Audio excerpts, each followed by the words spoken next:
While most platformers feel fluid, Neon White feels like air. Neon White captures the feeling of being fired from a high-caliber rifle and lets you soar through the skies and decimate anything you touch. The game achieves this with its physics. The movement in this game doesn't just feel floaty, it feels absolutely weightless. Your character, the titular Neon White, moves like he almost doesn't exist.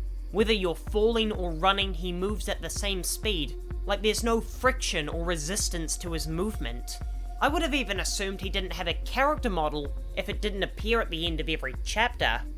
While the basic movement may be slow, it's definitely not the primary form of motion. That would be the soul card abilities that, when discarded, give White a different traversal option. This is what provides the game with its high-speed, high-intensity, frenzied pacing. It creates a rhythm in your brain, but it never overwhelms you.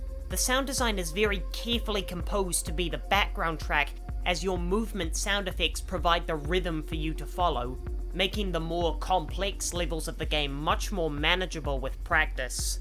Your next move is always apparent, and there's very little getting lost. The soul cards don't sound that exciting or different, but each one feels amazingly gratifying to use, and many of them share similarities to moves in Overwatch. Genji's dash, Moira's fade, Wrecking Ball's drop, and Widowmaker's grapple.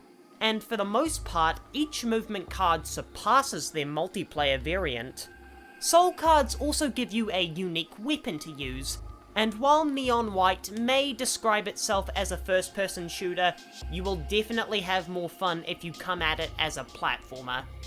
The weapons also feel light but deadly, but you won't end up using them all that much, as most enemies are killed by platforming abilities rather than your guns. I wouldn't say the demons are even really enemies. They don't move, their attacks are simple to avoid, and they bear a striking resemblance to the Heartless during Gay Pride Month. They feel more like platforming objects, which is totally fine, but don't come in here expecting an inverse setting Doom, when you should really be geared up for more Mirror's Edge. Neon White also has a very peculiar control scheme for a platformer.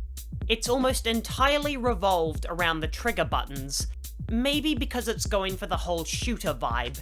It takes getting used to, as the left trigger for a jump isn't a button command I can recall in any other game, but your hands will remain off the face buttons for the most part. It's impressive how a game can feel so versatile and fluid when it's mostly played with only 3 buttons, and such an oddball control scheme really comes together. It helps that with such spur-of-the-moment actions required, you only need to slide your finger up or down. It really increases the speed at which you can execute commands, which leads to high-speed platforming combos I never thought I'd be able to pull off. And the great thing about everything I've mentioned, with lightweight movement, agile abilities, and a swift control scheme, when it's all combined, the game becomes absolutely addictive. The snappy sequences of obstacles constantly click down on a dopamine rush as I Pavlovianly pace myself across these sky-high courses. It was especially gratifying for me as I played this game the day before it came out in America, thanks to my New Zealand time zone placement, so I could snatch up a few world records on the leaderboards. The highest I ever got was 9th on a late game course, and I suspect it's already dropped to the thousands, but that was a fantastic feeling to have. The game really made me want to go back and do better, so when I'd complete a course and get a silver rank, I'd go back and try again, because I knew that I could do better. But I'd only do this if the course wasn't one of the more arduous levels, and I ended up completing the game with a neon rank of 10. While most levels are short and can be completed in under 2 minutes, you'll most likely spend about 15 minutes per course in the game's later stages. It doesn't really feel like it at the start, but as more and more mechanics and enemy types are introduced, Neon White starts to turn into Heaven's Ninja Warrior. While the short levels and high-velocity traversal encourage speed, Neon White stupidly enforces it. After each chapter, your progress is gated by how fast you completed a certain number of levels. While this is hardly unfair, and I only failed to meet the requirement once, This feels like an artificial way of increasing your game length, and brings the usually high-flying pacing of the game down to earth, and there's just not a valid reason, story or game design-wise, to implement this barrier. If you're going to make me go fast, why not just give me a time limit to complete each level? Make it somewhere in between the silver and gold rank, and you've added even more intensity to the game, which could lead to some fantastic photo finishes on my part. While that would make the game harder, it's definitely more fun than having to replay earlier levels for arbitrary reasons.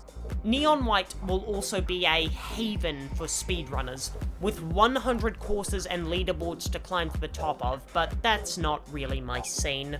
One final nitpick is how Neon White is a platformer that requires a lot of attempts and quick restarts, like Celeste, and it comes with a quick restart button.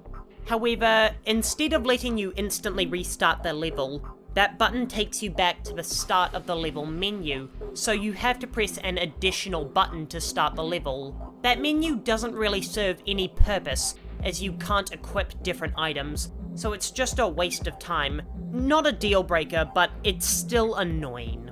Neon White is an airtight game, with hectic platforming and level design. It's able to transcend its shortcomings with an addictive, lucid gameplay loop, and the seraphic rhythms of your movements.